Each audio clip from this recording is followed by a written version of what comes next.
The structure of Michy's opening concepts book is that chapter one, he does, I think it's 12 kind of what he calls beginner's proverbs, even though they're probably the most important things in the book and the best things in the book.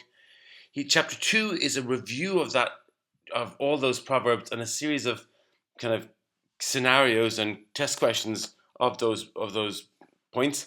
Chapter three is what he calls intermediate proverbs. There's only about 4 or 5 of them, and we've done them. And chapter four then becomes is a series of test questions of how well you've understood all the proverbs so far. Um, Finally, there's just at the end of this, then there's an advanced section with just a couple of extra well, there's 3 extra positions, but we've done one of them already, which is the builders and the fact that you can only make a point in your opponent's home board if you have 2 dice to use. Um, and so I'm just going to use this video to look back at chapter 4, which is said he gives 21 questions. I'm going to go through about 8 or 9 of them. I think anyone in Backgammon is going to buy Michy's book, so you can get the rest of them when you buy the book. But these are just ones that kind of stood out for me. And I suppose we'll start off with this one. A very simple position here, 3 and a 2, and just what have we learned over the last few videos. So you can, if you look in the top left in our midpoint there, we can unstack that with the 2 and the 3. Nice builders there we could be bearing in with. But just think about one of the proverbs we did in the intermediate section was, yes, we're breaking the mountain by doing that, but make sure you can play a 6, and in particular make sure you can play a 6 from the back so you can see daylight at the back. So if you look at our top checkers there, if we're on the top right there, our rearmost checkers, if we get a 6, we can't do anything to escape them with that 6. So instead, a better move is to, yes, we want to break the mountain, so we'll break the mountain with one of the midpoint checkers, but we'll advance one of our rearmost checkers so now it can see daylight. And personally, it's slightly better to do 13 to 11 and 24 to 21. You could do 13 to 10 and 24 to 22. My personal preference is this format of it, and it's fractionally, marginally better this way. So that's how I'd play it. And as you can see, there's only a 5 millipoint difference. There's nothing in it, but it's a matter of preference. The second position is this, and this was an interesting one that came out. How would you play a 6 and a 3 here? And by the way, I meant to say at the start that with all of these, I'm assuming that you're well able to pause your own videos and then unpause. So as I introduce each of these positions, why not do that? Just see how would you play a 6 and a 3. The traditional way would be to come out with the 6 and then down with the 3. The problem with this is that we're leaving a lot of blots lying around. You could say that the 3 we've come down with is a builder. So we have a builder now in our 10 point. But I don't know if you remember in the last video we were saying, is it a builder or is it a blot? If we use it, it's great. But if not, particularly if you look at black has split their back checkers, so they've more chances of hitting us now on that point. I think it's 9 point. I can't even remember. But they certainly have much more chance of hitting us now that they've split at the back. So that, yeah, it's a builder, but it's also a bit of a blot. And there was another thing that we said in the last video that a lot of commentators would say, particularly kind of coming from the American tradition, is it's not good to leave blots on both sides of the board. So if you look at that there, we have blots up the top and we have a blot down the bottom now. So the danger is that if black can hit us somewhere, well then by the time we get established, they've hit us everywhere. So it's not a good idea to leave blots on both sides of the board. So that's not going to be the right move. And another interesting concept, Proverb 14 that we looked at, was avoiding stacked points. And then this idea that, yes, it's a builder, 19, we can bring that 13 to 10, but if we get hit, it's no use to us as a builder because we can only, it needs both dice to be able to kind of work within that. Look up at the top there. We've used the 6 to advance our rearmost checker 6. But look at black's 8 point. They have a stacked 8 point, which is unusual. They have a 4th checker on that 8 point. And we've moved directly into the zone of that, which we don't want to do. So rather than leaving, I suppose this is where Michy says the most important part of this isn't about the checker we brought down from 13 to 10, which we'll put back. But look at that checker up the top that we've advanced from 24 to 18. It's facing a stacked midpoint, a stacked 8 point. So let's skip that stacked 8 point. And the correct move is kind of 24 to 15 and just bypass that 8 point altogether and the other one is quite a significant mistake. Now, here's another scenario for you. How would you play a 3-1? And there's a number of possibilities here, but three proverbs kind of come to mind. One, break the mountain, is one of the early proverbs. If you, as you remember, that means if you have a big stack of checkers on a point, unstack it. We've dealt with Proverb 15 recently. Counter an advanced anchor with an advanced anchor, and finally attacking with 8 checkers is weak. So let's see how we apply that. Well, breaking the mountain, we've on our 6 point. We've 5 checkers there. We have a big stack on our 6 point. We can use the 3 to bring one from 6 to 3 and prepare to make another point on our home board. Now, we want to make an advanced anchor of our own. Black has made a lovely advanced anchor. We can't do it in this go, but we can give ourselves an improved chance of it by splitting at the back. And you might say, oh, we're splitting the back. We're vulnerable now at the back. But remember that proverb, I think it's Proverb 7, attacking with 8 checkers. Black is attacking us with 8 checkers, which is weak. So, yes, we split in the back.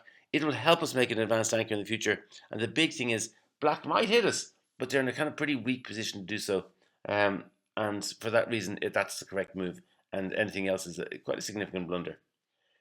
Here's another position for you, and an interesting kind of concept that I'm going to just introduce you to. Well, it just stood out to me when I was preparing these.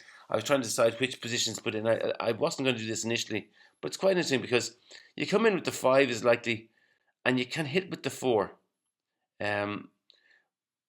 But it brings to mind what I think it's Proverb 13, yes, making a point is better than hitting loose. And the most important point is the 5 point. So when we come in with the 5, we're better off making a good point, which is our golden anchor there at the top. We've made our 20 point or black's 5 point rather than hitting loose. And it just struck me as I was kind of preparing these. Michy says the most important point is the 5 point.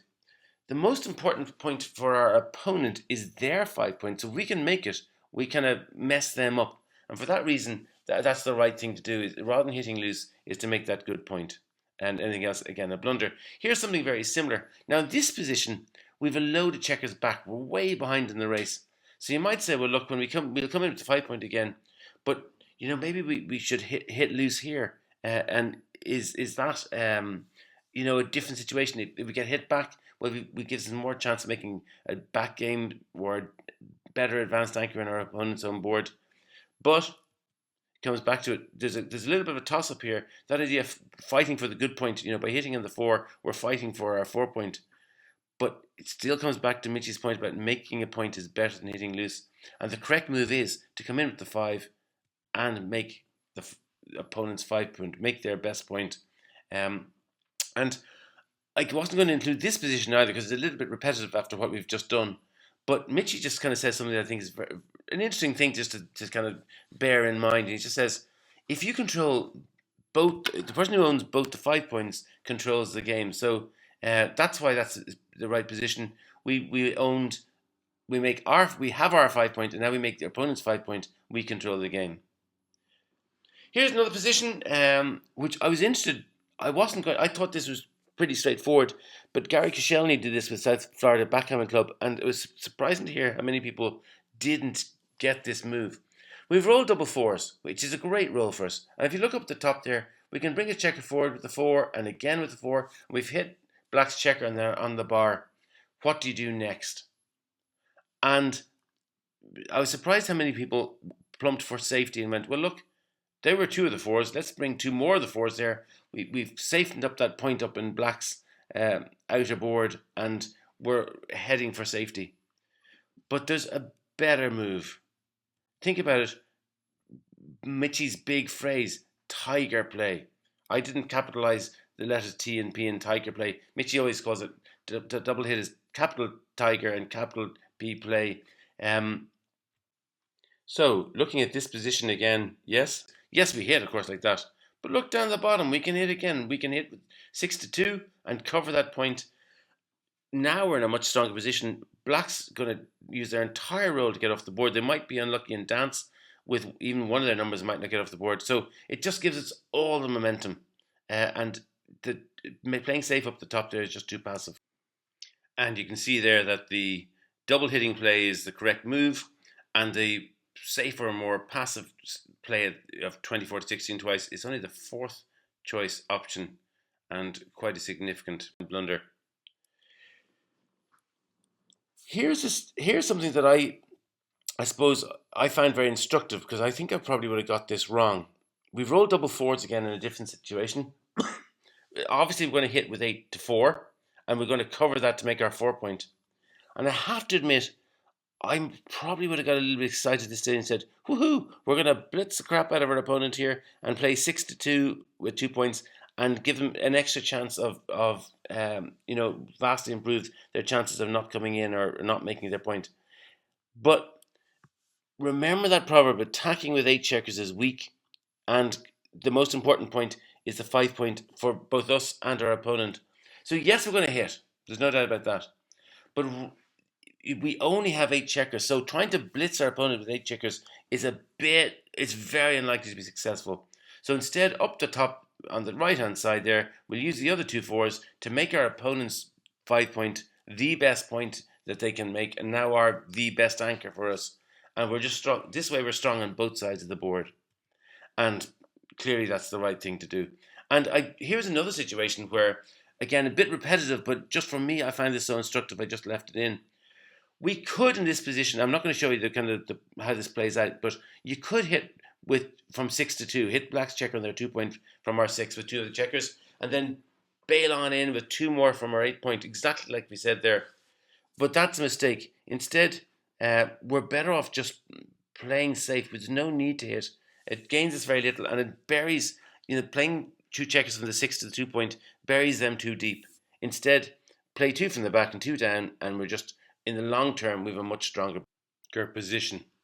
Now, here's a little interesting position, and what's interesting about this is that Michy says in the book, when he actually played this in a match, he got this wrong. And I have to admit, look, I'd have got this wrong. And maybe if you want to kind of pause and think about this, and then unpausing, it's a bit like that TV program QI where, they set you up to have an obvious wrong answer, and then the alarms go off when you do the obvious wrong answer. How would you play the 6-1 here? Well, without much thought, I think the obvious thing is you'd come 7, you cover it with the 1, and you've made a nice little point. But that's a blunder, and the reason it's a blunder, they're the 2 proverbs that Michy quotes, that attacking with 10 checkers is strong, and to double hit is tiger play. The big blunder here is we're dealing with a blitz situation. If we make our 7-point, it's a priming move, and we're not priming here. We're blitzing. And this is what Michy, at some stage I'm going to go through Michy's masterclass, the book Masterclass, chapter 1 by Michy is all about. Well, think about what is your game plan? What are you trying to do here? We're not trying to prime our opponent here. We have a blitzing structure. We have big stack points. We have gaps between the points. Having made our 3-point, it's a little bit deep. We could, with the bizarre set of circumstances, make a decent prime, but it's very unlikely. We're far more likely to be blitzing our opponent, and when we blitz our opponent, we want to hit the hell out of them. So we can double hit, and as Michy said, double hitting is strong. So if you look at the 3 checkers on our 8-point there, if we play the 6 from there and hit the black checker on our 2-point, and then on with the 1, we're playing in accordance with our game plan, which is to blitz, and that's why that's the right move, and the other move is a blunder. And something similar here, this kind of getting sucked into playing the 7-point. This is the final position. How would you play a 3-1? And assuming you've unpaused, well, look, I have to admit, at my level, I'd have looked at that and thought, woohoo, 4 prime. I can play 10 to 7, 8 to 7, make myself a little 4 prime, think I'm just cool out there. But there's more, and the 4 prime is not bad, but there are more urgent priorities. And this ties in with one of the last or later videos that we've done. Yes, we want to make an outfield point. It was one of the very first videos we did. But 2, we want to make sure we can play a 6. And even more important, when we're down in the race, we want to make sure that our opponent can't play a 6 to escape. Make it harder for them. So looking at this position here, look down the bottom there. We're behind in the race. And our opponent, if our opponent plays a 6 with their rearmost checkers there down the bottom right, they roll a 6 there, they hit that checker on the 10 points. Now, if we made the 4 prime, it wouldn't be there, but they'd still be able to escape. But by playing 3 from the 13 to the 10 point, so 3 comes down from our midpoint onto our 10 point, now 6s can't be used to escape, which traps them in much more. And it's incredible how much 6s come into play with the back checkers. So that's how we're going to play the 3. But now let's revert to the top and look at our own rearmost checkers there on our 23 point. Those 2 checkers there, we'd love to use a 6 to help them escape. But look what happens when we roll a 6 at the minute. They're blocked. Our 2 point is blocked by black's checkers on their 8 point. So we use the 1 to split. And now we just see that little bit of daylight, so that if we can roll a 6, we might be able to use it to escape. And for that reason, look, the priming move is the 4th choice there, is a 144 millipoint blunder. The right move is, as I've shown it, to make our 10 point and then to split at the back. So that's it for chapter 4. That's reviewing all the intermediate proverbs.